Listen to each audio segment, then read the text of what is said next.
नमस्कार रंजीत जी, Indo Nepal live से जयप्रकाश तिवारी बात कर रहे हैं। जी सर। एक्चुअली भारत नेपाल सीमा पर एक अजीबोगरीब स्थिति पैदा हुई है। कहा यह जाता है कि सदियों से, बरसों से हमारे भारत और नेपाल के जो रिश्ते हैं वो हिंदी धार्मिक ग्रंथ के साथ साथ सैद्धांतिक और वैचारिक रूप से हम दोनों देशों का आपसी संबंध बहुत पहले से चलता आ रहा है। लेकिन इन दिनों कुछ जो हालात पैदा हुई है वो उससे ये लगता है कि अब एक दूसरे देशों ने अपनी अपनी जवाबी कार्रवाई करना शुरू कर दिया है। यानी यूँ कहें कि आपसी रिश्ते अब खटास में परिवर्तित होने की स्थिति में आ गई है। पहले शुरू हुआ, कल तक भारत से जो लोग सामान खरीद के, खाद्य सामग्री से लेके और भी जो सामग्री खरीदते थे तो उस प्रकार किसी भी प्रकार का कोई टैक्स नहीं लगता था। लेकिन इन दिनों हाल में ही नेपाल ने एक जो फतवा जारी किया है उसमें ये कहा गया है भारत नेपाल सीमा के रक्सौल से जो लोग भी परचेज करते हैं खाद्य सामग्री या और भी घर की आवश्यकता की जो चीजें हैं उस पर परचेज करते हैं तो उनको वहाँ टैक्स देना पड़ेगा।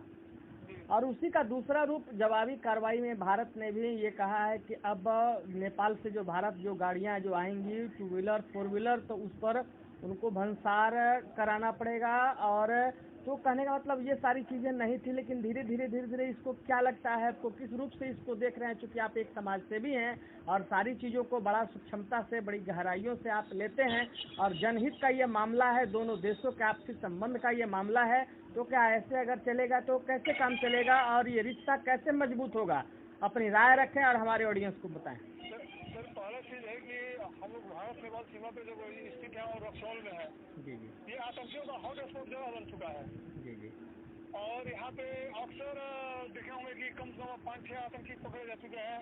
अभी सीमा हैदर का भी मामला गर्म है अपने यहाँ जी, और वो पाकिस्तान से नेपाल होते हुए इंडिया में प्रवेश कर जाती हैं। जी जी, और उनका कोई ट्रेस नहीं मिल पा रहा है। जी जी, इस नाते दोनों देशों के समझौते के अनुसार ये हुआ था कि जो भी गाड़ी भारत नेपाल आएगा जाएगा उसको एंट्री कराया जाएगा। जी जी, एंट्री कराया जाता है तो कम से कम ये पता चलेगा इस गाड़ी में कितने लोग आ रहे हैं, कौन कौन लोग आ रहे हैं और गाड़ी का नंबर क्या है, कितनी बार आ रहा है। जी जी, इससे कोई भी आतंकी प्रवेश करने से पहले 10 बार सोचेंगे। जी जी, लेकिन अगर हम लोग खुला बॉर्डर का बात करते हुए पहले की तरफ खुला छोड़ देंगे जी जी, तो हो सकता है चाइना का कोई अपराधी, पाकिस्तान से कोई अपराधी नेपाल आते हुए और यहाँ पे घुस जाए। क्या है कि चाइना के बहुत सारे लोग जो है, चाइनीज जो है वो नेपाली की तरह ही लगते हैं। जी इसको हम लोग बहुत सारे लोग यही समझते हैं कि नेपाली है। जी, जी, और ये नेपाल से होते हुए जब भारत में प्रवेश करेगा कहीं कोई आतंकी बर्दाश्त कर देता है तब जाकर पता चलता है कि ये रक्सौल से घुसा है। जी जी, तो इसके लिए हम लोग का एंट्री सिस्टम जरूरी था। आज हम लोग रक्सौल से नेपाल जाते हैं तो हम लोग को अपनी गाड़ियों का बजाते एंट्री कराना पड़ता है। जी जी, और बाई चांस कोई भूल चूक हो गया तो आपका गाड़ी को सीज करने में टाइम नहीं लिया जाता है, नेपाल में सीज कर दिया जाता है। जी, तो हम यही चाहते हैं कि दोनों देशों का जो मैत्री संबंध है ये पहले की तरह बना रहे। ये युगों का संबंध है, वर्षों का संबंध है। श्री राम भगवान से ये काम चला आ रहा है। जी जी, इसको और मजबूत किया जाना चाहिए। इसके लिए समाज सेवी, जनप्रतिनिधि और अधिकारी ये तीनों के साथ बैठक होकर के इस समस्या पर बात करना होगा। जी जी, जी, तभी ये समस्या का समाधान हो सकता है। नहीं, दूसरा एक ये भैया, नेपाल में भी इसके पहले ऐसा नहीं होता था। हमारा पड़ोसी देश था, पड़ोसी राज्य और पड़ोसी हमारा जो शहर था वीरगंज से, और वीरगंज के सीमा से कई सारे सीमा से जुड़े हुए लोग मार्केटिंग करते थे घर के लिए और आवश्यकता की रोजमर्रे की तमाम सारी चीजें खरीद कर रक्सौल से ले जाते थे नेपाल। तो उससे उनको किसी भी प्रकार का नेपाल सरकार को टैक्स नहीं देना पड़ता था। लेकिन अब जो है ऐसा क्या हो गया कि नेपाल ने ऐसा ये कर दिया तो उसे कहीं न कहीं हमारा उद्योग और हमारा व्यापार, भारत नेपाल सीमा का रक्सौल महत्वपूर्ण शहर है, उस पर, उसके व्यापार पर तो काफी असर पड़ेगा। बहुत ज्यादा असर पड़ेगा। आप इस चीज को खूब बढ़िया से जानते हैं कि भारत नेपाल एक दूसरे के संबंध से ही टिका हुआ है। बिल्कुल। अगर आज भारत नेपाल का बॉर्डर बंद हो जाता है इसमें सबसे ज्यादा परेशानी नेपाल को ही है। लेकिन इसमें हमारे पहाड़ी मित्र, पहाड़ी बंधु जो है इसका कम विरोध कर रहे हैं। लेकिन जो लोग चाइना सपोर्टर हैं वो लोग इसका ज्यादा विरोध कर रहे हैं और उन्हीं लोग की वजह से ये समस्या बनी हुई है हम लोग का। तो आपके कहने का मतलब है कि अभी जो हाल ही में एक निर्णय जो आया है कि अब नेपाली वाहनों को भी कराना होगा, मतलब ये टैक्स देना पड़ेगा ताकि वो इंडिया में आएंगे, जो कल तक नहीं था। तो आपके कहने का मतलब सुरक्षा के लिहाज से, सुरक्षा के दृष्टिकोण से यह भारत का यह कदम बिल्कुल सही है और ये होना चाहिए, आप ये कह रहे हैं? बिल्कुल होना चाहिए। आज हम लोग नेपाल जाते हैं तो हम लोग एंट्री कराते हैं कि नहीं कराते हैं? बिल्कुल कराते हैं। जब आप एंट्री करा रहे हैं तो हम भी एंट्री करते हैं, तो क्या दिक्कत है भाई? लेकिन किन परिस्थिति में कल तक ये सिस्टम नहीं था और आनंद फानंद में ये जो लागू हुआ है, इसको लेकर के क्या कहेंगे आप? क्या लगता है? लागू भी हुआ और दूसरे दिन कैंसिल भी हो गया। अच्छा। वहाँ के सांसद प्रदीप कुमार यादव जी और राजेश मान सिंह ये दोनों से मिल करके इसका जाकर के एम्बेसी में चर्चा किए, कस्टम में चर्चा किया और इसको कैंसिल करा दिया गया। एम्बेसी और कस्टम में इन लोगों ने पहल की, उसके बाद इसको के मतलब इस पत्र का, इस लेटर का, इस नोटिफिकेशन को उन लोगों ने कैंसिल करवा दिया।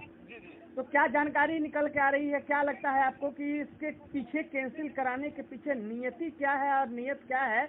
जैसे कहा जाता है कि राजेश मान सिंह हाल ही में रक्सौल को लेकर काफी गंभीर हैं और बहुत सारे, उनका मानना ये है कि हमारा दोनों आपसी संबंध मजबूत हो और रक्सौल और वीरगंज भाई का रिश्ता है, जुड़वा शहर है ये।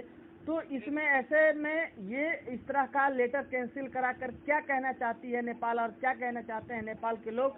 क्या सुरक्षा के लिहाज से ये उन लोगों को अच्छा नहीं लगता है, यानी नेपाल को ये अच्छा नहीं लगता है? सुरक्षा के दृष्टिकोण से ये उचित नहीं हो रहा है, ये गलत हो रहा है। अच्छा। सुरक्षा के दृष्टिकोण से हम लोग का एंट्री होना चाहिए दोनों साइड तक। जी। लेकिन अब ये कैंसिल कराया गया है और इस कैंसिल कराने के पीछे क्या उद्देश्य रहा है इन लोगों का, ये समझ से बाहर है हमारे। तो आप तो वहाँ के एक सजग समाज सेवी हैं और लोगों की जनहित की समस्याओं को लेकर लड़ते हैं और काम भी करते हैं। तो ये बहुत बड़ा अहम मुद्दा है, ये बहुत बड़ा मुद्दा है। इस पर अभी तक आपके डेलीगेशन और आपके द्वारा क्या कदम उठाया गया और कहाँ तक उस पर कारगर काम हुआ है, इसको लेकर के आपके द्वारा? कल शुक्रवार है, कल तो नहीं, लेकिन रविवार को हम जाके एम्बेसी में मिलेंगे। अच्छा। एम्बेसी में मिलने के बाद जो भी हमारे पास रिपोर्ट आएगा हम आपको जानकारी देंगे। इसमें हाँ, कमिश्नर का जो लेटर है हम आपको फॉरवर्ड कर देते हैं थोड़ी देर में। अच्छा। उसमें डायरेक्ट लिखा हुआ है करीब आज से 2 साल 3 साल पहले ही कि जो भी नेपाली गाड़ी आता है उसको एंट्री किया जाए। क्योंकि कई बार ऐसा होता है कि कुछ नेपाली लड़के हैं जो कि गलत सोहबत में पड़ गए हैं, नशा वगैरह का शिकार हो गए हैं। ये लोग रक्सौल आते हैं, नशा करते हैं, अपना नेपाली नंबर गाड़ी छोड़ देते हैं, इंडियन नंबर कोई चोरी करके लेके चले जाते हैं, या नेपाली नंबर भी कोई चोरी करके। रंजीत जी, रक्सौल में नशा का जो कारोबार बढ़ा है इंडो नेपाल बॉर्डर पर, उस पर तो उस मुद्दे पे हम आपसे बाद में बात करेंगे। लेकिन अभी जो ये सुरक्षा के दृष्टिकोण से जो चर्चा हुई है, जो चल रही है, जो बातें आ रही हैं कि कल जो नेपाल ने जो बताया है कि भारत में जो गाड़ियां जाएंगी वो टैक्स देकर और भंसार कराकर, तो इसको लेकर के उहापोह स्थिति बनी हुई है। भारत नेपाल के रिश्तों पर एक सवाल खड़ा हो रहा है कि आखिर ये क्या हो रहा है जवाबी कार्रवाई में नेपाल और भारत का, ये क्या है? ये कल इससे चर्चा हुआ है, कल इसको कैंसिल कराने के बाद हुआ है। अच्छा। और आज अभी हम कस्टम पे जा नहीं पाए हैं, कस्टम पे जाएंगे, वहाँ क्या जानकारी मिल पाएंगे तभी क्लियर पता चल पाएगा। लेकिन एंट्री सिस्टम जरूरी है, जो भी नेपाली वाहन आ रहा है उसका एंट्री जरूरी है रक्सौल में।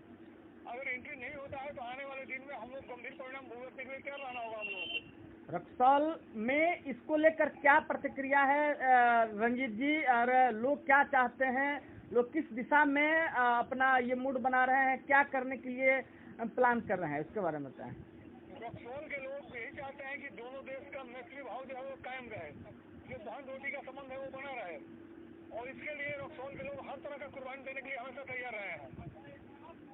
अच्छा, तो रंजीत जी, कल जो आपके द्वारा जो ये कस्टम में और वहाँ के नेपाल के अधिकारियों से और नेपाल के नेताओं से जो आपकी बातचीत होगी, उसको लेकर के आप मुझे अपडेट करेंगे और हर उसमें जो भी जानकारी है हमारे चैनल के माध्यम से लोगों को आप मुझे बताएंगे, ताकि हम भारत नेपाल के रिश्तों को, मेरा उद्देश्य ये कहीं नहीं है कि इस पर किसी प्रकार का सवाल खड़ा कर, लेकिन हम ये चाहते हैं कि दोनों देशों के आपसी संबंध और मधुर हो और सुदृढ़ हो, और हमारा जो पौराणिक काल से लेकर और ऐतिहासिक काल से लेकर ये जो बताया गया है कि हमारा चोली और दामन का, रोजी रोटी का और खून का जो रिश्ता है, भाई बहन का जो रिश्ता है, वो पूरी तरह से मजबूत हो, ये हमारा यही उद्देश्य। चलिए, आपने हमारे इंडो नेपाल लाइव चैनल को आपने अपना कीमती समय दिया, इसके लिए सबसे पहले आपको बहुत बहुत बधाई और बहुत बहुत धन्यवाद। फिर बात करते हैं आपसे। आपको भी बहुत बहुत धन्यवाद।